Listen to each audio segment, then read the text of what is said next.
Remember, O most gracious Virgin Mary, that never was it known that anyone who fled to thy protection, implored thy help, or sought thy intercession was left unaided. Inspired with this confidence, we fly to thee, O Virgin of Virgins, our Mother. To thee do we come, before thee we stand, sinful and sorrowful. O Mother of the Word incarnate, despise not our petitions, but in thy mercy hear and answer us. Amen. Sure did enjoy being with you today and this entire week. Thanks for being part of the show. Hope you have a wonderful weekend. I got a great lineup of shows next week. I will see you on Monday. Have a good night. Always loud and clear on your smart speaker. Details at relevantradio.com/smart. Talk radio for Catholic life. WNSW Newark, New York City, and WBNJ Oakland. Relevant Radio 1430 and 1160 AM. I'm Mary Graham for Relevant Radio News, brought to you by Ave Maria Mutual Fund. Information at 1-866-AVE-MARIA or AveMariaFunds.com. While President Trump is celebrating the Supreme Court ruling on birthright citizenship, California Attorney General Rob Bonta says the long-held right stands for now. It's now up to the lower courts to reconsider if the nationwide injunction is appropriate and necessary to provide complete relief to the states whose AGs sued to challenge this order. We believe that we will prevail. The ruling today on automatic citizenship for children of non-U.S. citizens born in the U.S. will limit the lower court's ability to issue nationwide injunctions.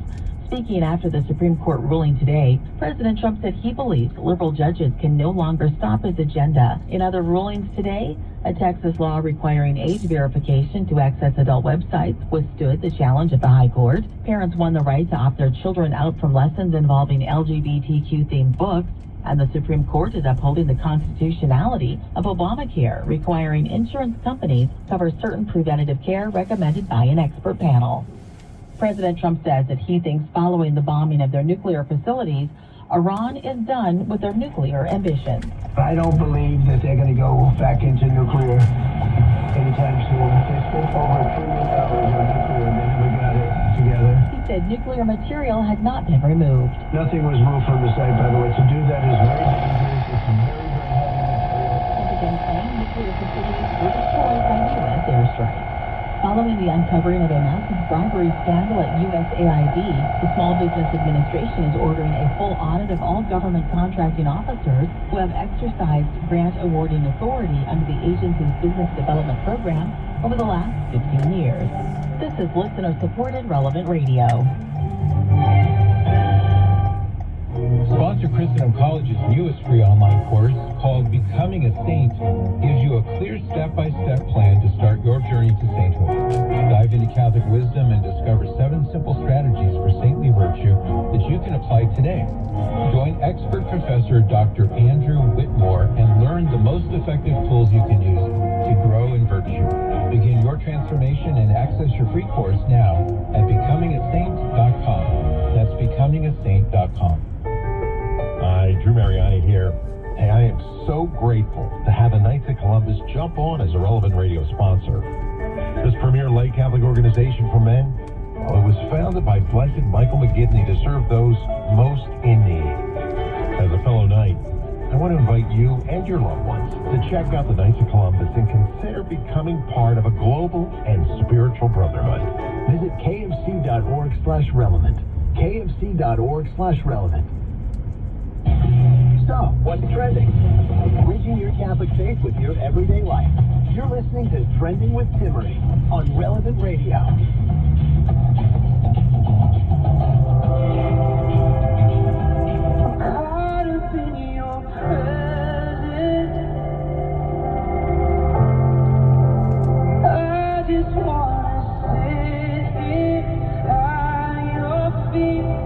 Well, hello, welcome, blessed solemnity of the most sacred heart of Jesus.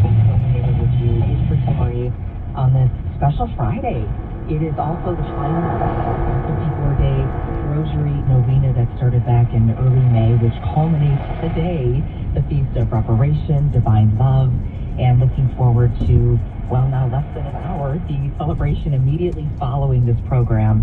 7 p.m. Central, you can join Father Rocky for the Family Rosary Across America, streaming live on the Relevant Radio Plus app.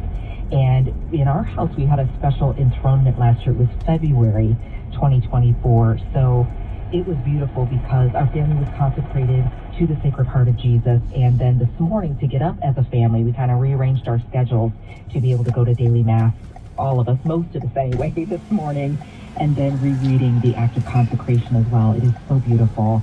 And if we were to study a lifetime, I don't think we could plumb the depths of the fullness of the devotion. But on the program today, we're going to look at one aspect of the Sacred Heart of Jesus, which any disfigurement, despite being buried in the earth for 37 years. So we're going to look a little bit at the heart. That's the theme of this show today, the heart, the Sacred Heart of the story, of the evidence, the mystery. And I think, too, in a culture that so often questions and denies the humanity of the unborn, Brian's story, what a witness to the truth that the church has always proclaimed, that personhood is not measured in time or size or development, but by the eternal dignity given by God, and cannot wait to share the story with you. Joining me now is Mary Pat Gallagher, Brian's mother, to share this extraordinary story. Mary, hello, welcome. Hello. Thank you for having me. Thank you. I know this is a deeply personal story. This is your story, your son. We're so honored that you're with us. So can you take us back to that day, June 16th, 1982? What do you remember about the day that Brian was born? Yes. Brian was born on his due date. Everything was a perfect pregnancy up until the delivery. That afternoon, my husband and I had gone out to eat. We went home. Water broke about 6:30. Called the midwife, come on in. And so everything was going as normal as it could be, except there was no movement along with my cervix wasn't changing very much. So they put me on Pitocin after about 3 hours and labored again for a few more hours, and then they put me on more Pitocin.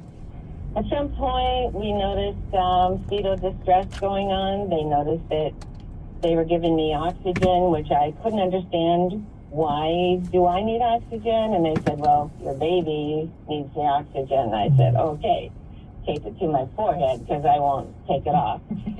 And then they had to put on a fetal monitor.